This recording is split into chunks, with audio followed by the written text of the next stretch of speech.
the keys are to the glory days at the stick. From who's got it better than us to brick by brick. It's always the 49ers way, from off-season to game day. Yeah, we talk back. It's the 49ers Cutback.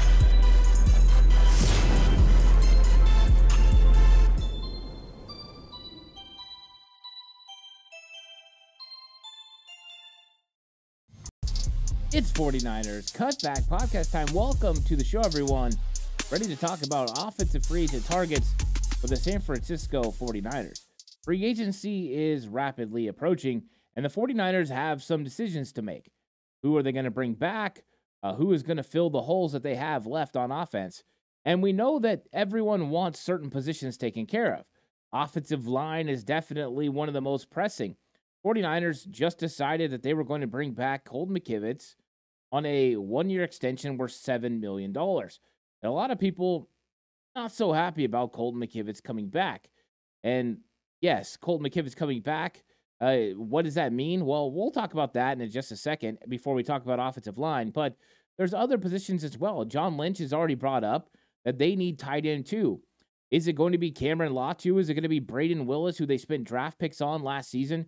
Latu, a third-round comp pick, who pretty much was redshirted the whole year because of him getting hurt at the end of training camp and the end of the preseason. Warriors have decisions at tight end too. They want to get better. Charlie Warner's a free agent. Ross Dwelly's a free agent. I do think Charlie Warner will be a target for the 49ers to bring back, but finding a dual threat tight end is something the 49ers have been looking to do for a while. Now, when you look at the quarterback position, Sam Darnold's probably going to go. Yeah, you could probably bring back Brandon Allen, but the 49ers have been very in tune with having three quarterbacks. This is a debacle that happened in 2022. They went through a bunch of quarterbacks. Lance got hurt. Jimmy got hurt. Brock got hurt. And eventually Josh Johnson got hurt. So having three quarterbacks that can handle the job is what the 49ers are looking for. So they need to make sure they have a quarterback, too, they feel comfortable with. Might just be Brandon Allen. They might feel comfortable with him. Or they might need to bring somebody else in. They could also draft a player. Likelihood is the 49ers come up with three quarterbacks and draft someone and have a little bit of a competition, especially if they get a player on a cheap contract. When you look at other positions the 49ers have to fill, they might have to fill a role at the wide receiver position. Now, the expectation is your top three guys are going to come back. They're going to tender Jawan Jennings if they can't reach an extension before Wednesday's deadline, which means they'll have their top three guys back. Ayuk is still under contract. Debo's not going anywhere. The money that they would take in dead cap space, I know a lot of people are looking to move on from Ayuk or Debo or Jawan. Those don't make sense to me. I think they're all going to be back for the 2024 campaign at least. But Ray McLeod more than likely is going to move on. 49ers are going to potentially have to fill wide receiver 4. And wide receiver 4 being a player that could fill that Z role left by Debo is going to be an important role. There might be a player the 49ers could plug and play and have available in case Debo is hurt. I'm going to talk about him in this episode. But also, you have positions at wide receiver you have to fill as far as who is Ronnie Bell and is Danny Gray the player they think he is? Or is he a guy that now they're kind of pushing the brakes on? He hasn't played very much in the last 2 seasons. 49ers have decisions at wide receiver that they have to make as well. So, yes, there's a running back or two they could potentially be involved in as far as filling that running back 4. We'll mention a name or two, but we're going to put the focus on those other positions for the 49ers. Thank you guys so much for watching. Like and subscribe to the channel if you haven't already. 49ers Cutback on Believe. Give it a 5-star rating. And if you're going to bet with Bet Online. Bet Online continues to be your #1 source for all your basketball wagering needs, including pro and college hoops throughout the year. With up-to-the-minute odds, stats, and trends, you can follow your favorite team's path to the playoffs with in-game live betting, contests, and all the best player props. Experience the world's best wagering platform anytime from your desktop or your mobile devices. Head to BetOnline today to become part of the team. And remember to use your promo code BELIEVE, that's BLEAV, for your 50% welcome bonus on your first deposit. BetOnline, the game starts here. And for me, it's going to start with offensive line. This has been the one that we think is the most pressing. Now, Colton McKivitz coming back, what does that reveal? Well, I think it reveals that they value Colton McKivitz. It doesn't mean that they think he's the end-all, be-all at right tackle. It doesn't even mean when we start the season, he will be the starting right tackle. But they have made sure that in case things don't work out in the draft and they don't get one of those top guys they feel can step in, that Colton McKivitz is ready to go. Because the truth is, getting one of those top 8 tackles does not guarantee that tackle is going to step in day one and start for the San Francisco 49ers. Rookies have struggled, even offensive linemen, within Kyle Shanahan's system to acclimate to the offense. Now, Spencer Burford was able to start his rookie season at guard with a lot of support and help from Daniel Brunskill, with a lot of support and help from having a steady hand in Mike McGlinchey at right tackle, a veteran. We've seen Mike McGlinchey struggle in his rookie season, even though he was getting a lot of nurturing from Joe Staley and from that coaching staff. So someone being able to step in is going to be very difficult for a right tackle. The truth is, one of those guys might not be able to start day one. So making sure you have a Colton McKivitz is important. Plus, you have to make sure, even though you've heard from Trent Williams that he expects to play 2 more seasons, that you have Colton McKivitz in case you need to swing him to the other side, whether it's injury or whatever. You have a right tackle that you've drafted. You don't want him playing left tackle during the season when Trent gets hurt. But having Colton McKivitz available to be able to do that's important. So making sure you keep him on the team is important as well. He just started 20 games for your football team, a season that went through the playoffs and Super Bowl. And so he's very experienced now. He's very comfortable in his first, after 1 season of starting. It was a good move by the 49ers. Does it mean he's going to start at right tackle? I think it means he probably will, but it doesn't mean that that's the overall goal. If they get one of those tackles in the draft, and there's some of them that I really like, they get one of those guys that falls to 31, they have a shot to compete and beat out Colton McKivitz. And I think a lot of people would be happy about that. 49ers are just making sure that if all of a sudden all 8 of those top guys you believe can step in and potentially compete with McKivitz are gone, you have at least McKivitz for the next 2 years to make sure you have the proper guy. But let's talk about some offensive linemen. Most of them aren't going to be tackles. Tackles are hard to come by. Either they're too expensive or they're just not good enough to outplay Colton McKivitz, and that's the truth.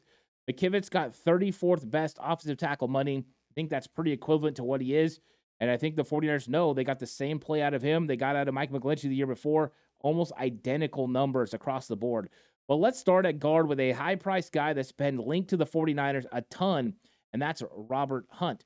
Robert Hunt is a very good football player, and the 49ers have been tied to him a lot over the last year or two, and especially when he was coming out in the draft. And now that he's becoming a free agent, guys really want to make him a part of this San Francisco 49ers football team. So Robert Hunt is set to get a big contract. He's looking to make over $11 million a year. And the 49ers have been fearful of paying guards a lot of money. Laken Tomlinson's contract came up, and he got $13+ million to go to the New York Jets, and they let him go. They were not going to pay over $10 million for Laken Tomlinson. So would they pay over $10 million for Robert Hunt? I don't think so. I don't think the 49ers put enough value at the guard spot to pay somebody over $10 million. Now, the 49ers have to make a move at guard. We don't know what Spencer Burford's going to be. He did have a sophomore slump, so a guard coming in would not surprise. You got John Feliciano. You could potentially bring him back. John Lynch talked about the fact he would like to bring him back. So the 49ers definitely want to make something happen at the guard spot. You've got a couple of options, and I think Hunt is one of those. Just don't know if that's the splash the 49ers are looking for. I think he's a good player. I think he would be great for this 49ers offense. Don't get me wrong. I just don't think they're going to pay that much. I think if they want to pay that much, it's going to be for a premium player at another position, whether that is bringing back Chase Young, potentially bringing in Joey Bosa if he was to get cut. There's lots of ability to bring in a guy at $11.6 million, in some cases, too.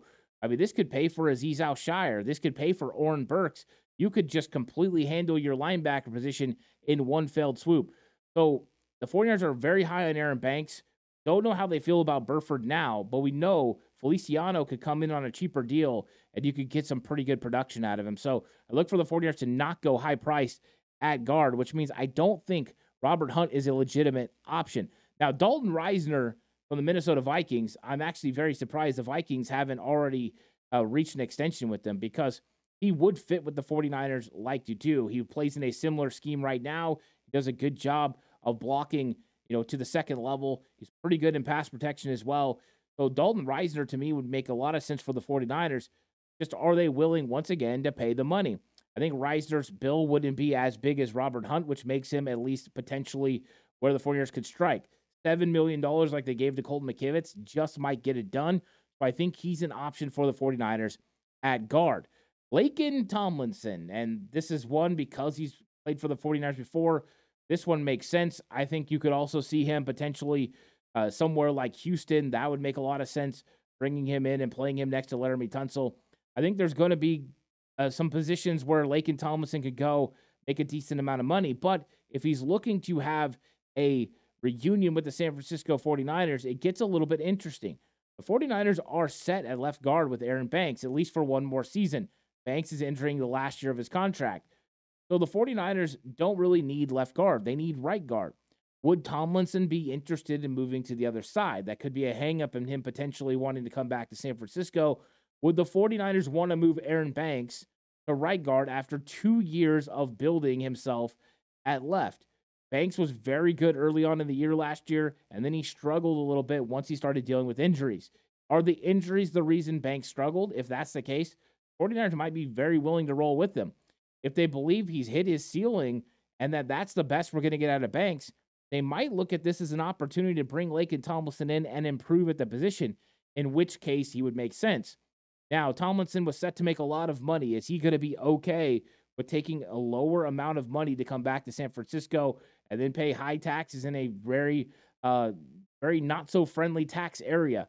I think that's a big question. You could go to Houston. Now you don't have state sales tax. Those types of things are going to play huge decisions for Laken Tomlinson as he looks to decide where his next home is going to be. And then John Runyon.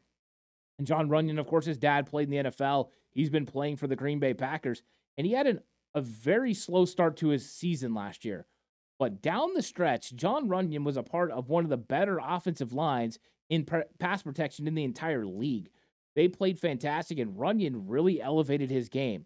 So here's a guy who flies under the radar, but potentially could make a lot of sense for the 49ers. Number one, he doesn't make a lot of money. Number two, the 49ers need a guard, and he plays guard. He played in the system. He understands a very similar philosophy on how to block and play within Kyle Shanahan's system. It's not exactly the same, but LaFleur's offense has similar principles and similar rules. So it would be another incident where you bring in a guy, you plug and play, right? You have Robert Hunt, Mike McDaniel.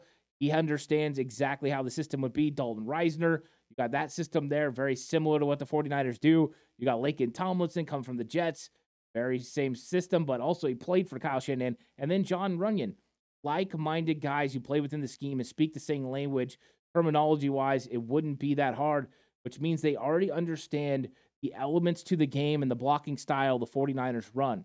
That's one of the things we've heard offensive linemen and running backs talk about is the very particular way the 49ers run their run scheme is different than everyone else, so you have to get used to it. Having guys who have ran similar philosophies makes that transition so much easier, giving these guys the ability to help the football team earlier than later.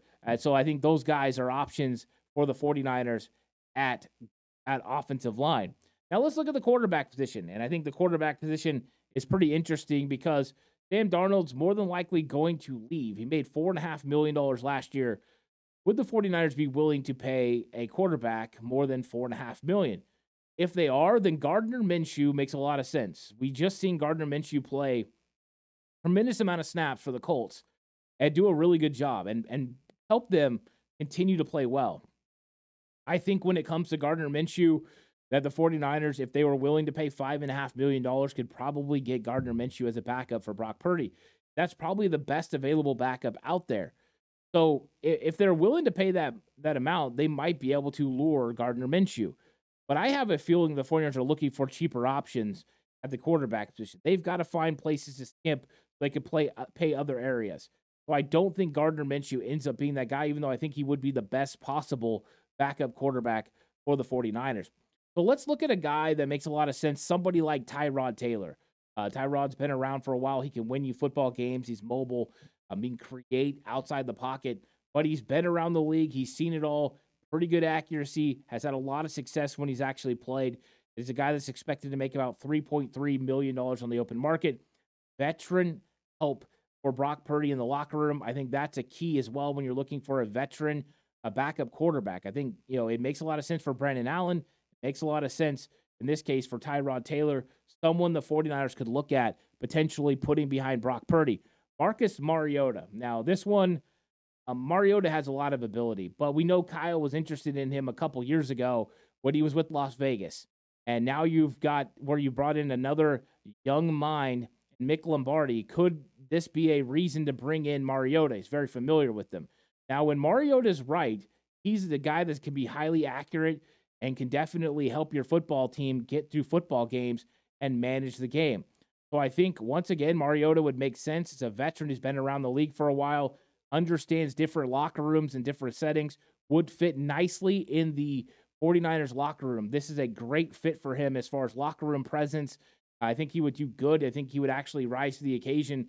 Could be a nice option for the 49ers. The question is, what's his money going to look like? I don't think it's going to be much, because once he left Atlanta and left midseason, I think that left a lot of teams wondering about Marcus Mariota. I don't think anyone thinks now he's quarterback one, but a still skilled enough player to be quarterback two, and he was with the Philadelphia Eagles last year. That would make sense for the 49ers. And then an old friend in Nate Sudfeld. And I think Sudfeld makes a lot of sense for the 49ers. Brock Purdy talked glowingly about Sudfeld. Sudfeld helped him along the way in 2022. Unfortunately, the 49ers' decision to keep Jimmy Garoppolo and Brock Purdy left him kind of out in the cold, and Sudfeld had to move on. But Kyle Shanahan thinks the world of Nate Sudfeld. They know he has the ability to be quarterback three, if anything, so he could be a veteran minimum guy they bring in. He could be their Brandon Allen from last year that you have sitting there just in case you need him. Nate Sudfeld, to me, makes a lot of sense, whether you're drafting a young guy or to be one of those quarterbacks, or you're bringing in another veteran. Nate Sudfeld still, at the quarterbacks, you bring Brandon Allen back, bring Nate Sudfeld in. You have two veteran guys who could really help nurture and continue to help Brock Purdy develop in the right way. So, to me, those are the quarterbacks that I think make a lot of sense for the San Francisco 49ers. And let's talk about tight end. Tight end's another one that's the 49ers need a tight end too. And this is something we've talked about for years. And I've just continued to believe they were going to find someone. They're going to find someone. And last year they were very dedicated. Last year I said they're going to draft two tight ends. They drafted two tight ends. They got Cameron Latu and they got Braden Willis.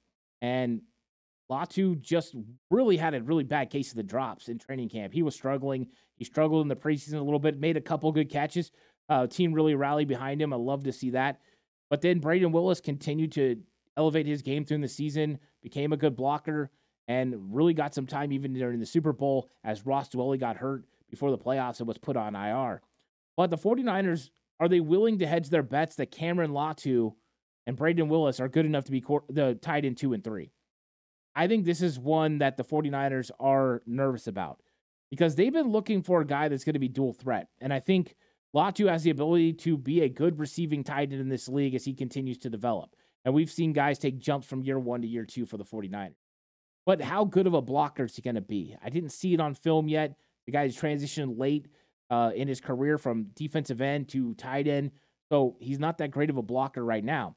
With Braden Willis, he showed flashes as a tight end blocking, but none really a receiving.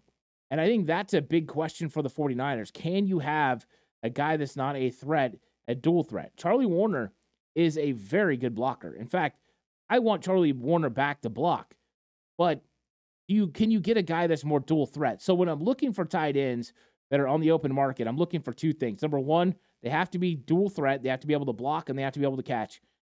And they've got to be somewhat cheap. You can't afford to break the bank. You're paying a lot of money to George Kittle. You can't allocate too many resources to the tight end position because even though you run 12 personnel and 22 personnel, which put two tight ends on the field, you don't use that second tight end a lot in the passing attack, which probably would like to use more if you had a stable tight end. So the two options that I saw right off the bat that made a lot of sense to me because they weren't going to be too expensive, but guys who made sense as far as age and or play, or number one, Will Dissly. And I know he's been playing in Seattle, but I think they're going to put a priority on bringing other guys back. And so because of that, Disley could be available. His market value set at about $4.4 million. I don't think the 49ers want to pay $4.4 million for a second tight end, but Disley would give you some ability to catch the football. So I think that he's an option for the 49ers. Plus, you're plucking him out of Seattle. He already understands what they do up there. And so you're getting a guy that you're very familiar with. You've seen a lot of game film. You've seen how he blocks. You see how aggressive he is. You see how he catches the football. To me, Will Disley would make sense for the 49ers, especially if that number could come down $1 million or so. You don't really want to allocate too many resources, but you have to make sure, because Charlie Warner being tight end 3 is a great situation. But you have to make sure that Cameron Latu and Braden Willis are going to be ready to go. If not, you have to get one of these guys. And the other one for me is Robert Tonyan. And Robert Tonyan was very thought about when he was in Green Bay. He had great seasons. There were times when they thought he was going to be the next George Kittle. Him and George Kittle are really good friends. They both wore number 85. Tonyan's an aggressive style guy. He blocks, catches the football, and he suffered an injury in Green Bay. And once he did, he kind of fell off a little bit. Last year, he spent time with Chicago, very cheap deal, and he had limited effectiveness. But this is a guy we've seen play in a LaFleur offense and have tremendous success when he has a quarterback that can get him the football. The problem is he hasn't always had a quarterback that can get him the football consistently. I think Jordan Love last year would have been able to get him the ball, but he was playing with Justin Fields in Chicago. So I think you've seen the problem there. He wasn't tight end 1, and he didn't really have that many opportunities. Now, coming to San Francisco, he wouldn't be tight end 1, but he would be tight end 2 on a team that likes to use 2 tight end sets. And he plays really well in that sort of scheme. So getting him out there, you could now play Robert Tonyan sometimes when George Kittle needs a break. Go ahead and put Tonyan out there and let him roll and let him work. I think those two would make a great tandem, and then you wouldn't have to worry about those other 2 young guys. If one of them doesn't pan out, you can go ahead and move on. Gives the 49ers options. But I think Tonyan's also not going to break the bank. Because he didn't have a great season last year, he's going to be fairly cheap. I think you could get him on a vet minimum deal. Last year, he signed a vet minimum deal that had some roster bonuses and things that built it up to $2.2 million against the cap. $2.2 million against the cap, if you could get him for the same deal, would be fantastic. So, to me, Robert Tonyan is a huge target for the 49ers. If I was them, that's exactly the tight end that I would want, is I would want to get Robert Tonyan to San Francisco, put him with George Kittle, one of his friends, and let these guys compete together. I think he would make a lot of sense for the 49ers, and I think he could be the dual threat tight end 2 they've been looking for, at least on the short term, while they figure out who these young tight ends are, and potentially bring back Charlie Warner. Having those 3 with the 2 young guys going into training camp next year could make for an absolute battle. That would be fantastic to watch. And if you're looking to target a party and have something happen, why not book with Beyond the Occasion? They offer all kinds of event options, including cleanup, decor. They provide a wedding officiant MC and a day of coordinator. They cater to bridal showers, baby showers, weddings, birthday parties, and more. Everything you could possibly need for your party. Make sure to contact them. The email is in the description section down below. That's btoeventmanagement@gmail.com. Beyond the Occasion. Set up your party today. So 49ers have some moves they still need to make on offense, and one position that's probably more luxury, but I want to talk about it because we've seen that the 49ers have some decisions to make. Now, I told you, it's likely the 49ers are bringing back their top 3 wide receivers. I think an offer sheet at least goes out to Jawan Jennings if they can't sign him to a long-term deal. They want to make sure they keep these 3 guys together because Kyle Shanahan's had a hard time having guys adjust to his offense in year 1, especially young wide receivers. At some point, they fizzle. Sometimes they start well and they fizzle. Sometimes they never get started. Danny Gray hasn't done much in 2 years. Of course, last year, injury. Ronnie Bell started well and then fizzled because he couldn't block. This is something that happens in San Francisco. So you need to make sure when you're getting young players, you give them time to develop. So what happens to wide receiver 4? Now, I'd like to talk about what happens if something happens with Jawan and they can't get it done, and that's Kendrick Bourne. Kendrick Bourne is expected to make $4.8 million on the open market. 49ers were paying Ray McLeod around $2 Could you get him to come in for $2 million? I don't know if that's the case. But if something happened and somebody did sign Juwan Jennings to an offer sheet and he left, you're getting a second-round pick back. You could use that for a young receiver if you wanted. Or you could sign a guy like Kendrick Bourne. You were already set to allocate those resources to wide receiver 3 for Juwan Jennings for $4.8 million. Why not do the same thing for Kendrick Bourne? They were willing to do that before he left and went to the Patriots. So I think if Juwan Jennings moves on, it makes sense. As wide receiver 4, I don't. But I think that Kendrick Bourne's someone we watch as things happen with Jennings. I expect Jennings to come back. Now let's talk a little bit about those other guys, some of those wide receiver 4 potential guys who are going to be a little bit cheaper. First off, Mecole Hardman. Mecole Hardman, of course, scores the winning touchdown in the Super Bowl. Speed threat, played in a similar system in the New York Jets last year, was going there to play with Aaron Rodgers. Of course, it all fell apart. He ends up back with the Chiefs. But this is speed on speed on speed.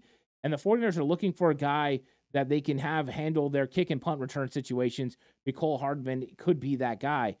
All the speed in the world, dynamic ability on the edges, runs the screen game, runs the fly sweeps and things like that, which could help you when you lose a guy like Debo. Debo misses a game. Some of his offense and what he does could go to Mecole Hardman.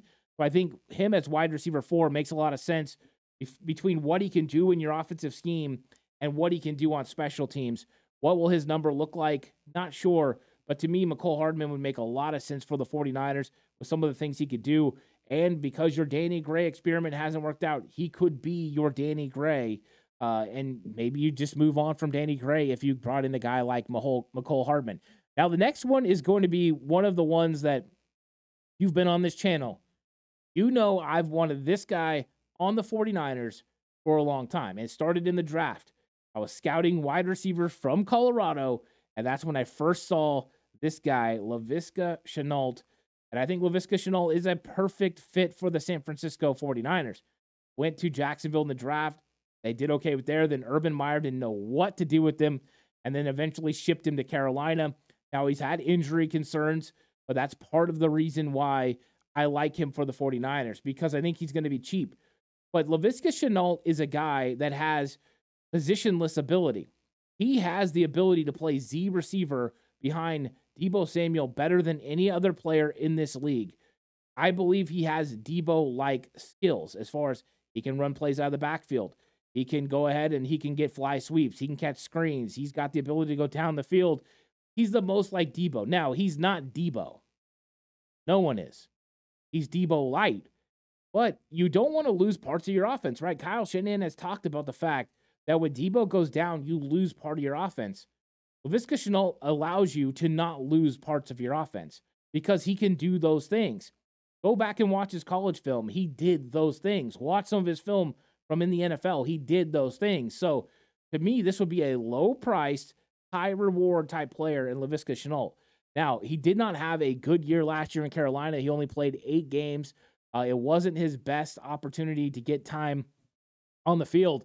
But when you look back at what he did in Carolina before that, he was definitely making plays, averaging over 10 yards per reception, getting a lot of things done on the ground. He also was playing a lot of games. He played 14 in his rookie season for Jacksonville in 2020, 16 in 2021, which is a whole season. And then in 2022, you've seen his snaps go down. He only played 13 games for Carolina. Once he went from Jacksonville to Carolina, he definitely didn't get used as much. But I think Laviska Shenault is a great option for the San Francisco 49ers and an option that I would be willing to go with. Very cheap deal, prove-it deal. But he's got to look at San Francisco and think, that's the offense I need to be in. And I think Kyle Shanahan would like to have a player like this, another positionless player that he could plug and play in his offense. Now, Van Jefferson, going to be another cheap option, played in McVay's Rams offense. So to me, Van Jefferson would make sense. $2.3 million, very equivalent to what you were paying Ray McLeod. Jefferson's got speed to take it up the seam. He's a bigger body receiver. He was taught to block when he played for McVay. If you don't block in that offense, you don't play. Similar to San Francisco. To me, Van Jefferson as a cheap wide receiver 4 makes a lot of sense. A guy that would ruffle a lot of feathers became to San Francisco as Chase Claypool. I've been a huge fan of Chase Claypool, but not his behavior. I'm not condoning his behavior at all. And in fact, when he went to Miami, he absolutely fell off last year. But he did play for Mike McDaniel in that system. He is a big body receiver that showed a lot of ability at 6'5" and 240 pounds. Could the 49ers kick the tires on him? Now, you don't want to bring in a guy that's going to be bad in the locker room, but if there's ever a locker room that is going to be able to insulate itself with a guy like Chase Claypool, it's the 49ers. And I think you kick the tires. Kyle's been looking for a big body receiver that can do things down the field, and Chase Claypool could be that guy. I think they give him a call, see what's up. They would not want to pay him a lot of money. And to be honest with you, the whole off the field stuff annoys me, but I think he did a good job in Miami last year. So maybe he's turning it around, but his value has definitely dropped. It could be an ability. And then Greg Dortch played in Arizona. The reason I say Greg Dortch, crazy speed, special teams option. And so those are reasons to bring someone in, especially wide receiver 4 or 5. 49ers often play just 4 or 5 wide receivers, never 6. So I think Greg Dortch would make sense, especially if he comes in, the gadget type guy that can help you in special teams. To me, Dortch would make sense for the 49ers as a return guy, which they do have to look to fill that role as well. And running back, I've already talked about him once, Salvon Ahmed. I think he makes the most sense as a veteran running back for the 49ers to potentially bring in as wide receiver 4 running back 4. To me, that makes the most sense. I don't think they're going to go expensive, but Ahmed has already spent most of a training camp at the 49ers, played in the Miami system for Mike McDaniel. This is a easy transition for him. He's still only 25 years old, young guy, a lot of speed, dual threat running back. He could do it out of the backfield as well. So to me, that makes sense. So these are some offensive free agent targets. Let me know if there's guys I didn't mention. Put them in the comment section so I can see and now I can look at them. Couldn't catch them all, but I'm trying to do my best to find guys who make sense for the 49ers financially. So let me know what you guys think of this. 49ers Cutback on Believe. Please give it a 5-star rating. This episode is brought to you by Bet Online. The game starts here. I'll catch you guys in the next one. Until then, stay safe. Remember, the right way is always the 49ers.